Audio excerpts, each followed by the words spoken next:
The movie begins with an emotional scene. Alice is presented by a doctor who is about to fit her with a sophisticated mechanical arm.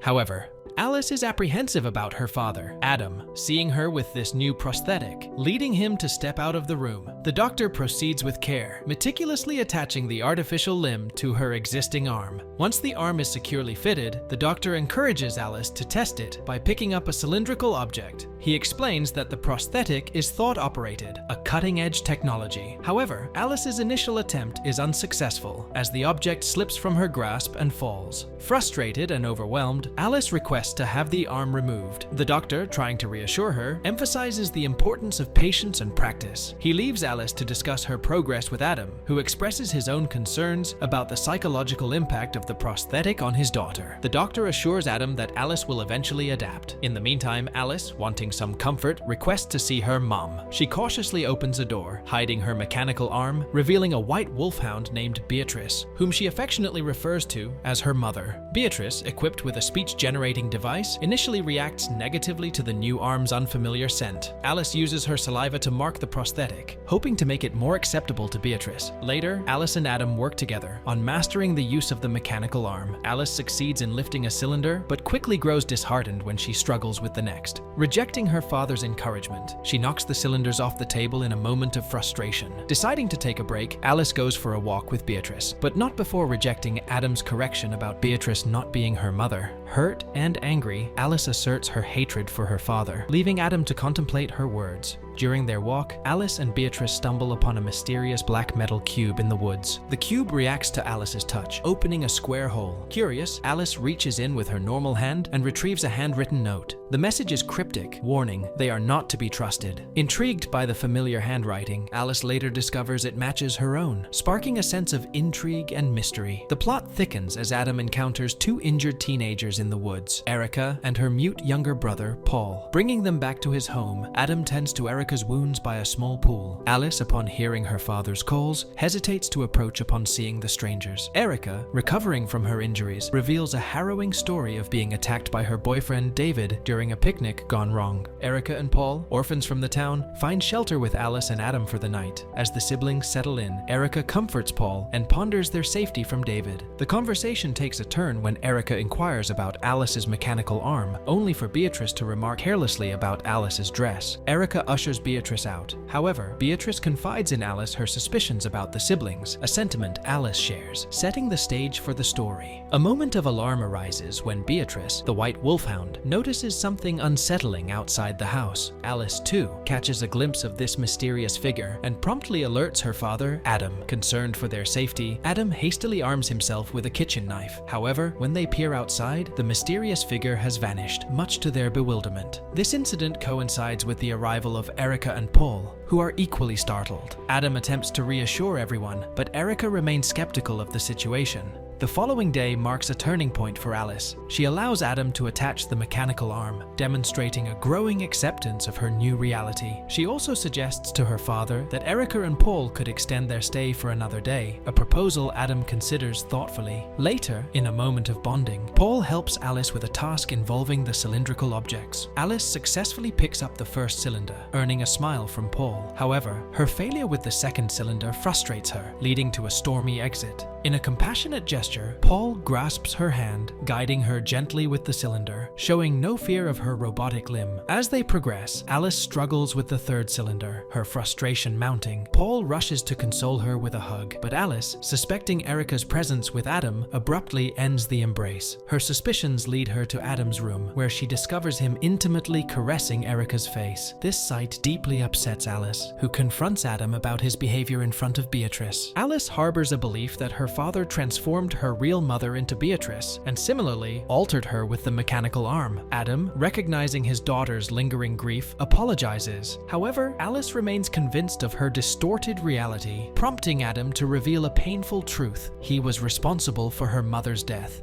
This revelation brings Alice to tears, and she demands an apology to Beatrice, whom she still considers her mother. Adam's refusal and harsh denial further escalate the tension, leading Alice to accuse him of murder. The plot thickens as Alice and Beatrice, observed by Paul, make their way back to the mysterious cube. Alice retrieves an audio file, intended to be listened to at a specific time. Despite Beatrice's suspicion that it's a trap, Alice is convinced of its authenticity, believing it to hold vital information about the siblings and the cube. At the designated time, Alice listens to the audio, which instructs her not to trust Erica and Paul and to follow precise steps. The first direction is to inform Adam about a supposed threat from David outside, without involving the police. Alice reluctantly complies, sidestepping her curiosity about the cube. Adam, upon hearing Alice's warning, prepares to investigate. The audio then guides Alice to a chilling task: to find Paul and lead him to the kitchen under the guise of making a sandwich. In a shocking twist, the audio instructs Alice to murder Paul and then Erica. Terrified by this directive, Alice resists, pushing the knife drawer shut. Despite her fear, the audio insists on the necessity of this grim action,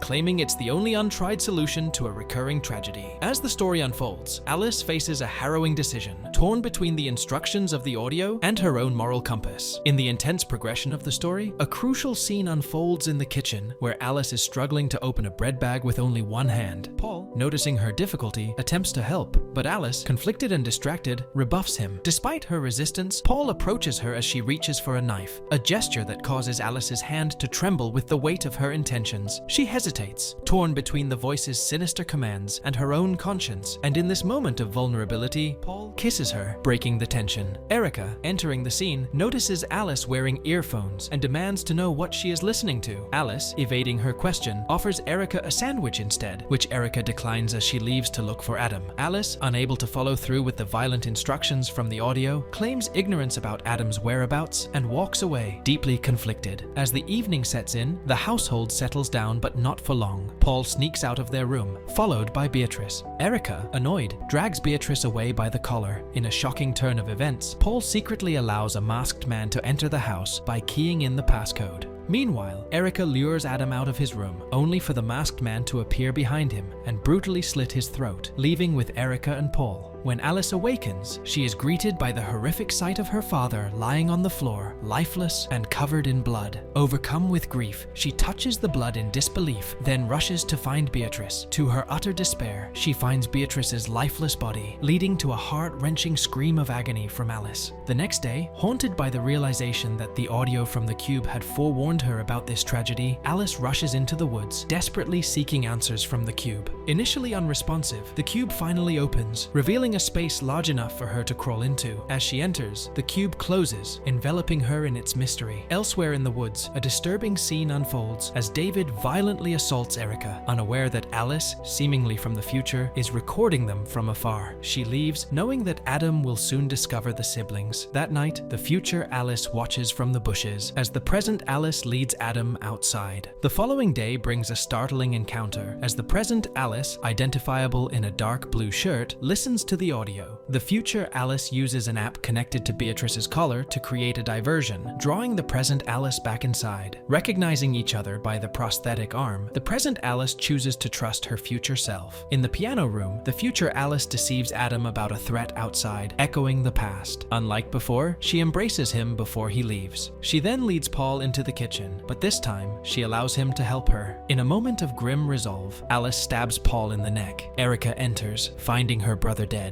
and reacts with a mix of laughter and tears. Alice stands frozen, realizing the gravity of her action. Erica, in a state of shock and anger, takes the knife and stabs Alice in the stomach before fleeing. The future Alice, gravely wounded, accepts her fate, finding comfort in the knowledge that another version of herself remains alive with their father. As she passes away, Adam discovers her, overwhelmed with horror and confusion. He cradles his daughter, seeking answers to the incomprehensible tragedy, but receives no response, only the silent. The present version of Alice then arrives, pulling her father Adam back to reality. She shares with him the recording and the video from her future self, leading Adam to grapple with the extraordinary revelation. He tentatively agrees to believe her extraordinary explanation. Alice explains the black cube in the woods, theorizing that it's a time machine that responds to thoughts, much like her mechanical arm. She also suggests that Erica and Paul's sudden appearance might be just a coincidence, unrelated to the cube's workings. Intrigued and somewhat bewildered, Adam agrees to see the mysterious object for himself. As they approach the cube, it opens, inviting them inside. Meanwhile, a parallel scene unfolds with another version of Adam carrying a tray of food, being followed by a masked man dressed in black. This other Adam senses something amiss, but is violently attacked and killed by the masked man. man. The present Alice, now in a light shirt, follows a trail of blood and discovers her father's body, unaware of the lurking danger behind her. In a surprising twist, the killer reveals himself to be Adam from the future, confronting Erica and Paul. David, entering the house and realizing his plan has unraveled, checks on Erica and Paul, only to be reassured by the older Adam. David, trying to justify his actions, claims that Adam killed his parents. He shares a heartfelt story about his life after their death in a car accident, expressing his grief over never being able to hug them again, only seeing them in photographs. Unbeknownst to David, the future Alice stealthily approaches and, in a sudden and shocking act, stabs him in the head with a knife. As David lies dying, Alice sits beside him, reflecting on her life with Adam and Beatrice. She then urges the future Adam to go back in time with her to prevent the tragic chain of events. Initially hesitant, Adam is convinced by Alice's reasoning that they can't leave Erica and Paul trapped forever. The next morning, Alice, drawing on her experience of learning to use her prosthetic arm, prepares to travel back in time. She recalls Adam's instructions to focus intensely, as this journey would require her to go back further in time than ever before. Successfully grasping the third, thinnest cylinder, she remembers Adam's specific guidance. Upon returning to a time exactly 7 months and 12 days prior, she must open his desk drawer, retrieve the car keys, and dispose of them. This act, she realizes, is crucial to preventing the fateful car accident that led to her mother's death, the injury of David's parents, and her own violence. Determined to rectify the past and alter the course of their lives, Alice climbs into the cube once more, setting the stage for a hopeful, although uncertain, future. The movie concludes on this suspenseful scene, setting the stage for a potential sequel. And with that, the movie ends. We hope you enjoyed our video.